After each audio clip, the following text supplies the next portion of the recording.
fourth grade. Chocolate Touch, Chapter 9. Oh, the shame of it, the humiliation. John wept breathlessly as he ran, shocked and frightened, indignant and angry at the world that had suddenly turned against him.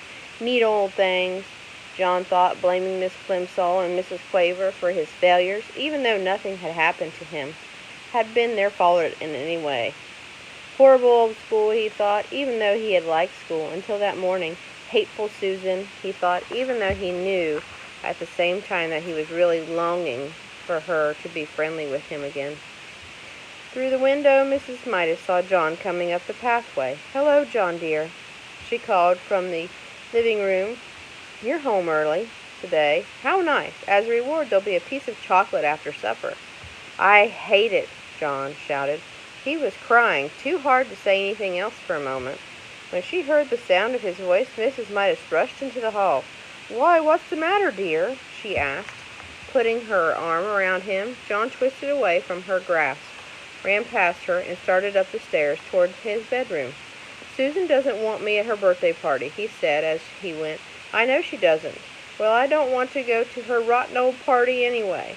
I don't think you really mean that," Mrs. Midas said. "Besides," she added. John was halted by the softness of her voice. "Mrs. Buttercup just telephoned to say she was going to drive over herself at 4 o'clock to pick you up." "She did?" John said, blinking down at his mother from the top of the stairway. "Yes, she did," Mrs. Midas assured him.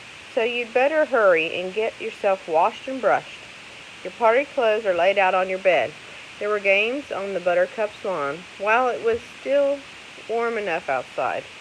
Later, the party supper, including the birthday cake, was going to be served indoors, and there would be a magician and a short movie.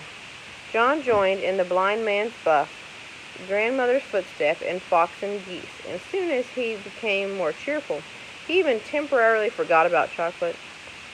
Susan looked very pretty. Her yellow curls had been brushed so hard that they looked silkier than ever. She was wearing a big blue ribbon, the same color as her eyes. Her cheeks were flushed with excitement, a deeper pink than her new party dress. On her feet were dainty little white socks and white shoes with straps that buttoned. Between games, Susan smiled at John and said, "I'm glad you came." They seemed to be on good terms again. Then Mr. Buttercup approached, bringing a bucket of water from the garage. He set it down in the middle of the lawn without spilling a single drop. "We're going to duck for apples," Susan whispered to John, "the boys against the girls. You can be captain of the boys' team." The two teams lined up for the race, Susan leading the girls and John the boys. "The idea is," Mr. Buttercup explained, "when I say go—" "Not yet, John. Susan and John will run to the bucket. There are 12 apples floating in the bucket and 12 people in the race. Using only their teeth, Susan and John will grab their apples and run back to their lines. As soon as they touch the hand of the number 2 runners in their teams, Denny and Duncan, Susan and John will go to the end of their lines, and Denny and Duncan will run to the bucket to duck for apples. Do you all understand the way it's going to work?"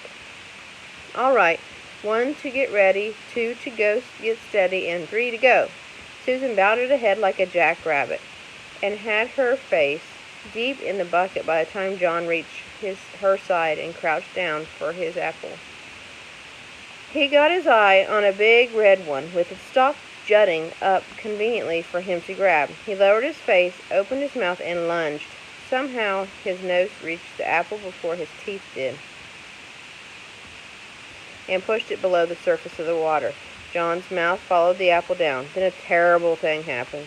The clear water in the bucket turned into dark brown, sweet, liquid chocolate. Susan and John immediately pulled their heads up, but it was too late. Their faces were drenched with chocolate syrup. "Oh!" Susan exclaimed, wiping chocolate out of her eyes. Chocolate syrup dripped down all over her delicate pale pink dress. "Oh!" she moaned. John was in the same state. There was even chocolate all over his face.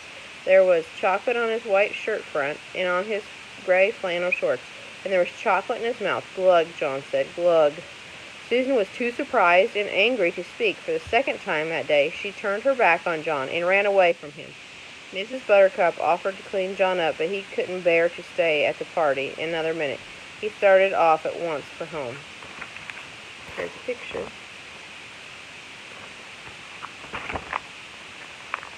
And that's the end of chapter 9. So, what does the word jutted mean? J-U-T-T-E-D. And what does the word indignant mean? I-N-D-I-G-N-A-N-T. And we'll see you next time.